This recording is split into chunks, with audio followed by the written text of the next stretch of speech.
ربی انی لما انزلت الی من خیر فقیر نحمدہ ونصلی علی رسولہ الکریم اما بعد السلام علیکم ورحمۃ اللہ وبرکاتہ۔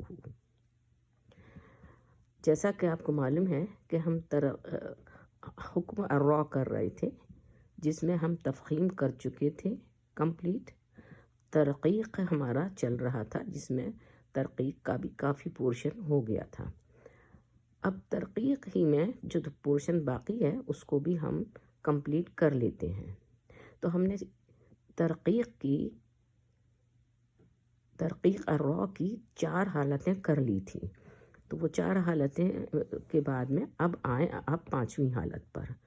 تو 5ویں حالت میں ہے کہ جب کسی ورڈ کے آخر میں را سے پہلے کوئی لیٹر ساکن ہو، یعنی را سے پہلے یا را ساکن سے پہلے کوئی لیٹر ساکن ہو اور اس سے پہلے کا لیٹر کسرہ کے ساتھ میں ہو، تو اس صورت میں آواز کو ترقیق کر کے نکالا جائے گا، یعنی پتلا کر کے نکالا جائے گا۔ اب مثالیں آپ دیکھ لیجئے، یہاں دیا ہے ایک ورڈ ہجر، تو یہ را ساکن سے پہلے جیم آ رہا ہے اور جیم ہے سکون والا، اور اس سے پہلے جو لیٹر ہے وہ ہا ہے، تو ہا لیٹر کے نیچے ہے کسرہ، تو لہٰذا اس کو ہم ترقیق کر کے نکالیں گے، ہجر۔ اسی طرح سے آپ اگلے ورڈ پر آئیں، سحر۔ سحر میں را ساکن سے پہلے کا لیٹر یعنی ہا لیٹر سکون والا ہے، اور ہا لیٹر سے پہلے سین لیٹر دیا ہے جس کے نیچے کے کسرہ ہے، ٹھیک ہے؟ تو لہٰذا اس کی ترقیق ہو جائے گی اور اس کو پتلا کر کے گرا کے آواز کو نکالا جائے گا، سحر۔ اسی طرح سے وزر، اسی طرح سے القطر، الذکر، سب میں آواز خود بخود نیچے چلی جا رہی ہے، گر جا رہی ہے، ٹھیک ہے نا؟ یہ کلیئر؟ چلیں اب آگے دیکھتے ہیں اگلا حکم، اور وہ اگلا حکم کیا ہے؟ جواز الوجہین۔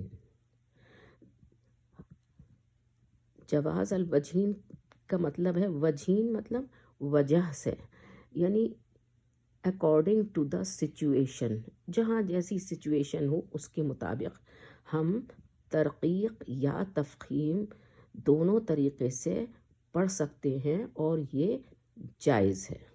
اب اس کی پہلی حالت آپ ملاحظہ کیجئے کہ را ساکن سے پہلے لیٹر کو، ٹھیک ہے، کسرہ آئے، اور بعد والا لیٹر یعنی را ساکن کے بعد والا لیٹر حروف استعلا ہو، ٹھیک ہے نا؟ اور وہ بھی حروف استعلا ہو اور وہ کسرہ والا ہو، ٹھیک ہے؟ تو ایسی حالت میں پہلا لیٹر بھی ہے کسرہ والا اور را کے بعد والا لیٹر بھی کسرہ والا ہے، دونوں طریقے سے دونوں کسرہ آ رہے ہیں، لہٰذا ترقیق اور تفخیم دونوں کر سکتے ہیں، کیونکہ تفخیم اس لیے کہ قاف لیٹر آ رہا ہے، یعنی کہ یہ حروف استعلا کا ایک لیٹر ہے، تو اس وجہ سے آپ اس کو تفخیم بھی کر سکتی ہیں۔ لیکن اگر آپ ترقیق کرنا چاہیں تو اس طرح سے کر سکتی ہیں کہ را ساکن سے پہلے اور را ساکن کے بعد دونوں جگہ کسرہ آ رہی ہے، لہٰذا اس کو آپ ترقیق کر کے پڑھ سکتی ہیں، یعنی دونوں طرح سے اجازت ہے، دونوں طرح سے پڑھ سکتی ہیں۔ اب آئیے اس کی دوسری حالت پر۔ دوسری حالت میں ہے کہ کسی ورڈ کے آخر میں را ساکن سے پہلے لیٹر یا حرف استعلا ساکن ہو، یاد رکھیے گا استعلا ساکن ہو۔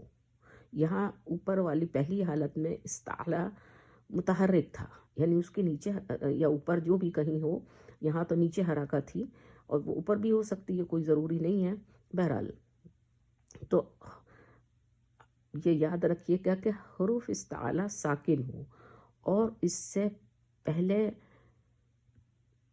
والا لیٹر کسرہ والا ہو،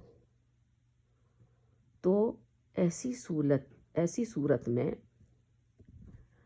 تفخیم کرنا یا ترقیق کرنا دونوں طرح پڑھنا جائز ہے۔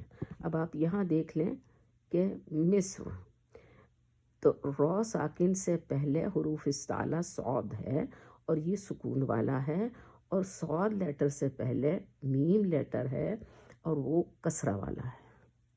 مصر، آواز خود بخود ویسے گر جاتی ہے، مصر ہو جاتی ہے مصر کہنے میں، تو ترقیق ہو جاتی ہے۔ بہرحال اب آپ چاہیں اس کو شارپ کرنا کہ یہ شارپ مصر ساک کے اوپر زیادہ زور دے کر نکالیں گی تو وہ آواز تفخیم والی بن جائے گی، اب ڈپینڈ کرتا ہے آپ جیسے سہولت سے نکال لیں۔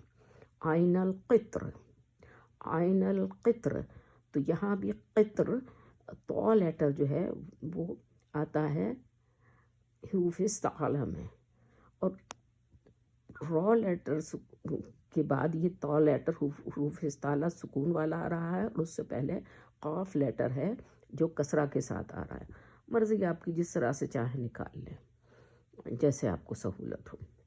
اب آ جائیے ایک لاسٹ حکم پر، اور وہ حکم ہے حکم امالا۔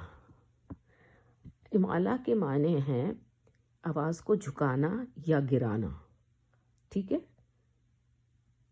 عربی زبان میں امالا مینس آواز کو نیچے کی طرف گرانا یا جھکانا۔ اچھا، تو قرآن میں حکم امالا صرف ایک جگہ سورہ ہود میں آیا ہے، اور وہ ہے آیت نمبر 41، ٹھیک ہے؟ تو یہاں پر ورڈ ہے مجریہا، مجریہا۔ اچھا، مجریہا، اس ورڈ کو کس طرح پڑھنا ہے؟ جیسے کہ آپ یہ سمجھ لیں ہماری اپنی سہولت کے لیے کہ اردو میں ہم کہتے ہیں آئے گا، لائے گا، پائے گا، یعنی اے آتا ہے سب میں۔